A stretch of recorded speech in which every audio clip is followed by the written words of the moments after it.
Hey everybody, today we're going to dig into the latest developments in the student loan relief efforts.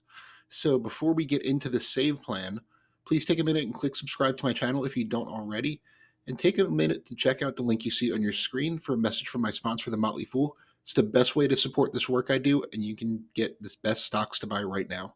All right, so the save plan is designed to be the most generous income-driven repayment plan to date.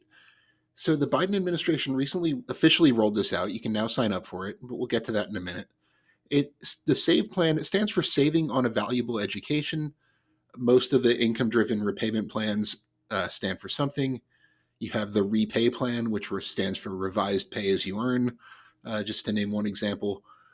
And as I mentioned, it's designed to be the most generous income-driven repayment plan yet, and it helps borrowers out in five main ways that we're going to go through one by one. So first, it lowers monthly payments. So the first way it does this is the SAVE plan. It caps monthly payments at 5% of discretionary income for undergraduate borrowers.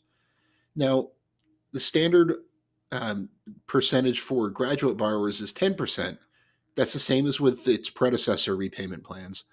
But if you have some undergraduate loans and some graduate school loans, you'll see a combined percentage, is kind of a weighted average, somewhere between 5 and 10% of your discretionary income.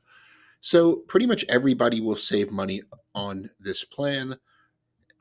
And the big reason that everybody saves money is because number two, not only does this reduce the percentage of your discretionary income you're required to pay, but it also changes the definition of what discretionary income is in the first place, from 150% to 225% of the federal poverty level.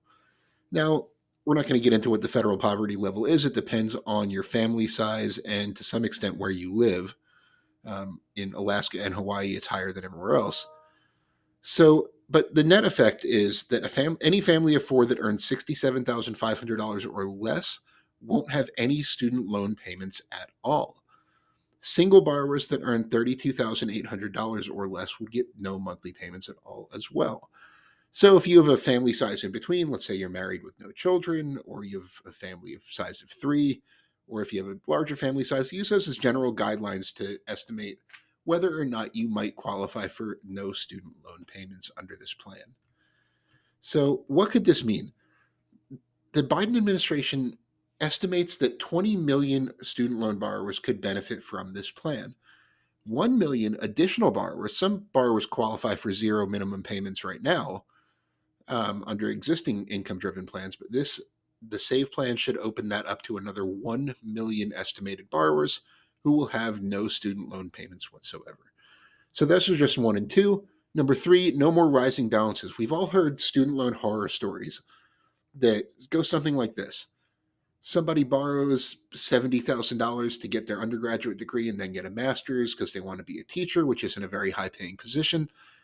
And they make their student loan payments that they're told to do so for about 10 years, and then they owe $80,000. So under the SAVE plan, no more rising balances. Nobody who makes their required student loan payments will see their balance go up over time. So many borrowers, their required payments, especially if it's zero under the SAVE plan, it won't be enough to cover the interest that's building on a student loan account. So under old income driven repayment plans, any unpaid student loan interest was added to the balance. That's no longer going to be the case under the SAVE plan. The unpaid interest will just be forgiven, wiped away, and you won't see your student loan balance rise over time. Now, if your payment doesn't cover at least the interest that's accumulating, you're not going to see your balance go down over time, but at least you won't see your balance go up because of unpaid interest. Number four, smaller student loans are going to be forgiven a lot sooner. So the general forgiveness rule under the SAVE plan is the same as its predecessors. Any remaining balance is forgiven after either 20 or 25 years in repayment. Generally, it's 20 years if you only have undergraduate loans and 25 years if you have any graduate school loans. The SAVE plan forgives any loans with original balances of $12,000 or less after just 10 years in repayment, even if your repayment amount is zero because of your income. So For every $1,000 above this, a year is added. So if you have, say, $13,000 in original student loan balances, it would be an 11-year forgiveness timetable. And 20 or 25 is the max, as I mentioned. So smaller borrowers can get their loans forgiven significantly quicker. And last but certainly not least, this is more just a pain point that they are solving with the SAVE plan: automatic recertification. In the past, borrowers had to manually recertify for income driven repayment plans every year. A lot of times people forgot to do it. I'm perfectly guilty of this. There was one year where I just missed the deadline and did not get my income driven repayment certification in, and my loans automatically got placed in the standard repayment plan until I was able to get my paperwork correct.